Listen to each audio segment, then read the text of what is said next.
Shalom anak-anak muda yang diberkati Tuhan dimanapun Anda berada saat ini. Anda yang mengikuti video saya. Hari ini saya ingin menyampaikan sebuah kebenaran firman Tuhan dengan tema menjadi utuh kembali. Sekali lagi tema kita hari ini adalah menjadi utuh kembali. Kebenaran firman Tuhan terambil dari Mazmur 27 ayat yang ke-10. Sekali lagi Mazmur 27 ayat yang ke-10. Sekalipun ayahku dan ibuku meninggalkan aku, namun Tuhan menyambut aku. Sekalipun ayahku dan ibuku meninggalkan aku, namun Tuhan menyambut aku. Kebenaran firman Tuhan hari ini saya ingin menyampaikannya kepada anak-anak muda, terusnya anak-anak muda yang lahir dalam keluarga yang hancur, papa mamamu bercerai, keluarga broken home, broken family. Engkau yang lahir mungkin di keluarga yang masih utuh namun tidak pernah hidup dalam damai, orang tuamu selalu berkelahi, atau mungkin engkau pernah dikatai oleh papamu atau mamamu dengan kata-kata yang menyakiti hatimu, mengecewakanmu. Hari ini saya mau bawa bagaimana engkau bisa menata hidupmu utuh kembali, membawa hatimu untuk dipulihkan Tuhan, membawa hidupmu untuk mampu mengampuni keluargamu, mampu mengampuni papa, mamamu, saudara-saudaramu. Hari ini kita belajar Mazmur ditulis oleh seorang raja bernama Raja Daud, yang kalau kita tahu ceritanya, dia ditolak oleh papanya, dia ditolak oleh mamanya, mertuanya pernah mau membunuh anaknya, dia pernah jatuh dalam dosa perzinahan dengan Bersyeba istri Uria. Namun satu gaya hidup yang patut kita contohi dari Daud. Kalau secara manusia dia punya alasan mungkin untuk pergi meninggalkan Tuhan, kecewa dengan Tuhan karena mungkin keluarganya, dia lahir dalam keluarga yang tidak baik-baik saja. Namun satu gaya hidup yang kita patut untuk dicontohi dari Daud adalah dia memiliki gaya hidup menyembah Tuhan. Dia tahu dia tidak mampu, dia tahu dia lemah, dia tahu dia perlu Tuhan. Karena itu kita tahu bahwa dia selalu memiliki penyembahan di hadapan Tuhan. Dia selalu ketika dia merasa tidak mampu, ketika dia merasa tidak sanggup, dia merasa dia perlu Tuhan, dia menaikkan pujian penyembahannya di hadapan Tuhan. Dia tidak biarkan rasa kecewanya, rasa gelisahnya, rasa takutnya bertahta dalam hidupnya. Tapi justru ketika dia merasa tidak tenang, ketika dia merasa lemah, ketika dia merasa perlu Tuhan, dia selalu ada dalam hadirat Tuhan, dia selalu ada dalam penyembahan. Hari ini saya ingin membawa Anda anak-anak muda bagaimana cara kita mampu memulihkan hidup kita, bagaimana kita tetap hidup di dalam Tuhan, hidup dalam kebenaran Tuhan, hidup tetap berkenan di hadapan Tuhan walaupun kita lahir dalam keluarga yang tidak baik-baik saja, keluarga yang berantakan. Kita bisa lihat bahwa di luar sana banyak anak-anak muda, bahkan anak-anak muda Kristen, banyak anak-anak muda yang lahir dari keluarga Kristen yang memilih ketika kedua orang tuanya berkelahi atau keadaan di rumah sedang tidak baik-baik saja, dia justru memilih untuk melakukan hal-hal yang tidak berkenan di hadapan Tuhan. Dia memilih untuk pergi ke klub malam, minum mabuk, berkumpul bersama-sama dengan teman-temannya dan melakukan hal-hal yang keji, hal-hal yang mampu menyakiti hati Tuhan. Hal ini salah satu cara mereka untuk mungkin mereka melupakan sejenak masalah mereka, melupakan sejenak persoalan mereka di rumah, dalam keluarga mereka, kata-kata yang diberikan orang tua mereka, papa, mama mereka yang menyakiti hati mereka. Ini mungkin salah satu cara untuk melupakannya. Namun saya mau kasih tahu ini bukan cara yang benar, ini cara yang salah, bahkan tidak berkenan di hadapan Tuhan, yang justru menyakiti hati Tuhan. Nah, cara apa yang Tuhan mau ketika kita ada masalah dalam keluarga kita ada masalah dengan papa mama kita, dalam rumah tangga kita, dalam keluarga kita? Pertama yang Tuhan mau adalah kita bawa hidup kita dekat dengan Tuhan. Mungkin sulit untuk ketika kita ada masalah, apalagi berhubungan dengan keluarga, lalu kita berdoa. Itu mungkin sulit karena kita ingin melakukan suatu hal tindak nyata yang membuat kita melupakan sejenak. Kita ingin curhat kepada teman kita, kepada sahabat kita, tapi tak percayalah, suatu saat temanmu, sahabatmu juga akan capek, akan jenuh mendengar setiap persoalan, setiap masalah yang selalu engkau ceritakan. Hal yang sama terus menerus, bahwa orang tuamu berkelahi, bahwa engkau dikatai yang tidak-tidak oleh orang tuamu. Percayalah suatu saat sahabatmu, temanmu pasti akan merasa capek, merasa jenuh. Namun satu pribadi yang tidak akan pernah merasa capek, tidak akan pernah merasa jenuh, tidak akan pernah merasa bosan, yang tidak akan pernah menutup telinganya untuk mendengar keluh kesahmu, mendengar curahan hatimu, yaitu Tuhan Yesus. Percayalah, ketika engkau datang, mungkin engkau tidak bisa melihat secara langsung bahwa Tuhan ada di depan matamu, tapi percaya engkau bisa merasakan ketika engkau menyerahkan sungguh-sungguh persoalanmu, ketika hatimu engkau sungguh-sungguh angkat penyembahanmu sungguh-sungguh di hadapan Tuhan. Percayalah, walaupun kelihatannya Tuhan tidak ada di depanmu, tapi percayalah, tangan Tuhan yang besar itu sedang memeluk engkau dan berkata, anakku jangan takut, aku ada bersama dengan engkau tidak perlu takut karena tanganku selalu menyertai engkau. Karena itu anak-anak muda, ketika engkau memiliki masalah di dalam rumah, ketika papa mamamu sedang berkelahi, tidak usah melakukan hal-hal yang dapat merugikan dirimu sendiri, yang dapat merugikan orang lain, yang dapat mengecewakan Tuhan. Tapi ketika Anda ada dalam masalah, ketika keluargamu tidak baik-baik saja, duduk di bawah kaki Tuhan, bilang, Tuhan, saya perlu Tuhan. Bahkan tanpa kata-kata pun, ketika air matamu saja yang jatuh, Tuhan tahu bahwa engkau perlu Dia. Ketika mulutmu belum mampu untuk berkata-kata, tetapi ketika air matamu menetes duluan, Tuhan tahu bahwa engkau perlu Dia. Tuhan tidak pernah menutup matanya untuk melihat setiap kesusahanmu. Tuhan tidak pernah menutup telinganya untuk mendengar setiap pergumulanmu, setiap seruanmu. Yang Tuhan mau adalah engkau memiliki kerendahan hati untuk mau mengakui bahwa engkau perlu Tuhan. Engkau memiliki kerendahan hati untuk mengakui bahwa engkau lemah, engkau tidak mampu, engkau perlu Tuhan. Karena itu anak-anak muda, Tuhan tidak pernah meninggalkan engkau. Sejauh apapun engkau pergi dari Tuhan, selama apapun engkau pergi dari hadirat Tuhan, tapi Tuhan tidak pernah melupakan engkau. Ketika engkau kembali, pasti Tuhan akan bilang, sini nak, Tuhan masih mau menolong engkau, Tuhan masih mengasihi engkau. Percayalah anak muda, Tuhan tidak akan pernah mengecewakan engkau, Tuhan tidak pernah meninggalkan engkau. Namun terkadang kita yang memilih untuk meninggalkan Tuhan. Kadang-kadang kita yang memilih untuk pergi dari hadapan Tuhan, pergi jauh dari Tuhan.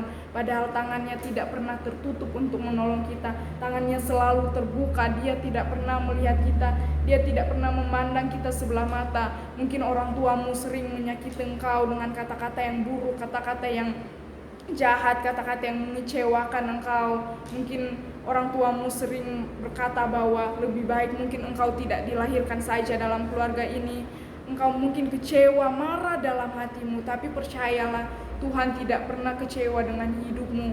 Tuhan tidak pernah memandang sebelah mata engkau. Tuhan tidak pernah memandang engkau jahat, karena Tuhan tahu engkau berharga di matanya. Engkau milik Tuhan. Mungkin papa mamamu melupakan engkau, membuat engkau seolah-olah bukan anak mereka, tapi percayalah, Tuhan Yesus selalu menolong engkau. Dia selalu menganggap engkau anak yang berharga. Ketika kita tahu cerita Alkitab, ketika anak bungsu pergi menghabiskan seluruh hartanya, dan ketika kelaparan melanda, dia kembali, papanya menyambut dia dengan rasa rindu, dengan rasa cinta, seolah-olah papanya tidak pernah merasakan marah, kecewa pada anaknya. Begitupun Tuhan, mau kita buat sekecewa apapun perbuatan kita di hadapan Tuhan, tapi ketika kita sungguh-sungguh meminta ampun, Tuhan tidak pernah buta, Tuhan tidak pernah tuli. Tuhan selalu memiliki hati untuk mengampunimu. Tuhan selalu mau engkau kembali.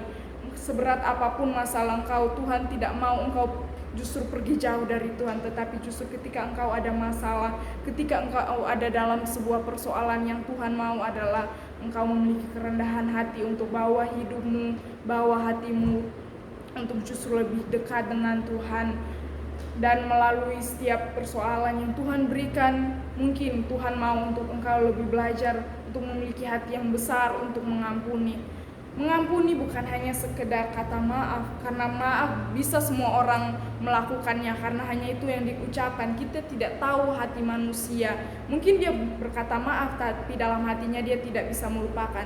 Tapi yang Tuhan mau, ketika engkau diberi suatu ujian, suatu cobaan melalui keluargamu, melalui papa mamamu, Tuhan mau lihat apakah engkau bisa mengampuni atau tidak. Pengampunan hanya engkau bisa berikan ketika ada Tuhan di dalamnya, ketika Roh Kudus bekerja dalam hatimu, sehingga kata-kata yang kau keluarkan bukan hanya kata-kata maaf, tapi justru hatimu benar-benar sungguh-sungguh ingin mengampuni orang tuamu, ingin mengampuni keluargamu. Hal itu hanya bisa dilakukan jika engkau memiliki hubungan yang baik dengan Tuhan, jika Roh Kudus ada dalam hatimu, Roh Kudus ada dalam hidupmu. Karena itu jika engkau mau ada Roh Kudus dalam hatimu, engkau mau Roh Kudus ada dalam hidupmu, mari bawa hidupmu makin hari makin dekat dengan Tuhan. Tidak usah peduli kata orang, kata teman-teman, orang-orang di sekitarmu bahwa engkau orang yang sok suci, orang sok kudus, orang yang mungkin selalu dekat dengan Tuhan. Tidak peduli. Engkau hidup bukan untuk orang lain, engkau hidup bukan dari perkataan orang lain, engkau hidup karena Tuhan. Karena itu mari bawa hidupmu makin hari makin mengasihi Tuhan. Percayalah, dalam khotbah saya kemarin saya mengatakan mungkin ketika engkau berdoa tidak langsung masalahmu teratasi, tidak langsung membuat orang tuamu langsung berbaikan, mungkin tidak langsung, tidak seinstan itu, tidak langsung secepat itu, tapi percayalah ketika engkau berdoa, saya kemarin bilang bahwa pasti engkau akan merasa damai, engkau pasti akan merasa sukacita. Karena saya tahu engkau yang lahir dari keluarga yang tidak beres, dari keluarga broken home, pasti engkau tidak pernah merasakan apa itu damai dalam hidupmu, dalam rumahmu, dalam keluargamu. Makanya engkau lebih memilih untuk pergi keluar rumah. Karena itu teman-teman, saya mau bilang anak-anak muda, bahwa hidupmu hanya Tuhan yang mampu memulihkan keluargamu.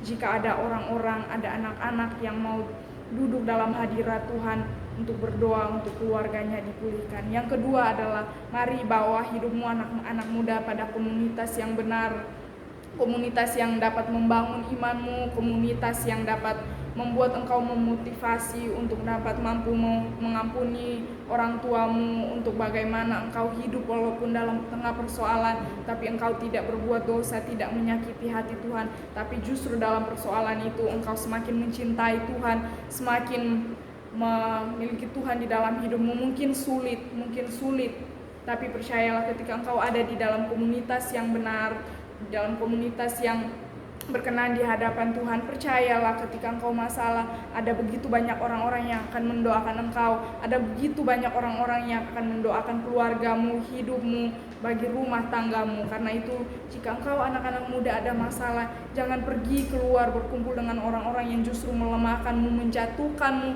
menjudge kamu untuk melakukan menjudge kamu dengan yang tidak, mendukung kamu untuk melakukan hal-hal dosa, hal-hal yang dapat merugikan dirimu, hal-hal yang dapat menghancurkan masa depanmu. Tapi bawa hidupmu dalam komunitas yang benar, komunitas yang positif, komunitas yang dapat membangun imanmu, walau dalam masalah apapun.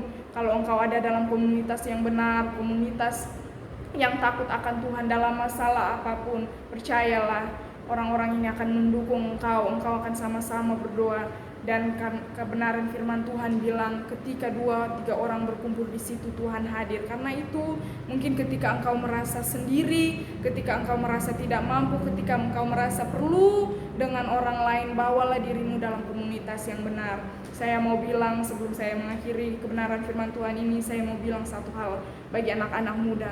Ketika engkau merasa sendiri, ketika engkau merasa kesepian, sebenarnya itu bukan ketika tidak ada papa mamamu di sampingmu, ketika teman-temanmu atau saudaramu di sampingmu, itu bukan ketika tidak ada orang-orang yang terkasih, tersayang. Sebenarnya itu bukan titik Anda merasa kesepian, kesendirian, merasa tidak ada orang di sekitarmu. Tapi ketika Anda merasa kesepian, dalam hatimu seperti kosong, seperti sepi, seperti kesepian, hatimu terasa hampa, itu sebenarnya bukan karena tidak ada papa mamamu, tidak ada orang-orang yang terkasih di sekitarmu, tapi justru ketika Anda merasa sendiri, Anda merasa sepi, karena itu tidak ada Tuhan di dalam hidupmu, tidak ada Tuhan di dalam hatimu.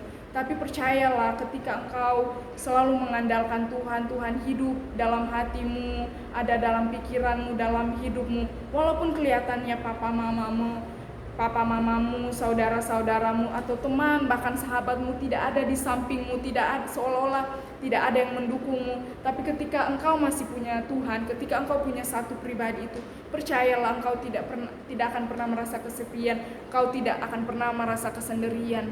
Karena kekuatan dari Tuhan, damai sukacita dari Tuhan melampaui segala damai atau sukacita yang dapat diberikan oleh papa mamamu, yang dapat diberikan oleh keluargamu. Karena itu, jika engkau mulai merasa sendiri, engkau mulai merasa kosong dalam hatimu, datang dalam hadirat Tuhan. Percayalah, Tuhan tidak pernah meninggalkan engkau. Dia tangannya selalu menopang engkau ketika engkau perlu pelukan dari papa mamamu, namun engkau lahir dari keluarga yang broken home. Engkau tidak bisa dapat pelukan dari papa mamamu, dari kakakmu atau dari adikmu. Bawalah hidupmu dekat dengan Tuhan. Kelihatannya tidak ada Tuhan langsung di depanmu, tapi percayalah, tangannya sedang memeluk engkau dan bilang, anakku, Tuhan mengasihi engkau. Percayalah, karena itu bawa hidupmu semakin hari makin dekat dengan Tuhan. Karena apapun masalahnya, iman engkau akan tetap utuh jika engkau bawa hidupmu selalu dekat dengan Tuhan. Amin untuk kebenaran firman Tuhan hari ini. Semoga kebenaran firman Tuhan ini dapat menguatkan, dapat memberkati engkau dimanapun engkau berada. Terima kasih.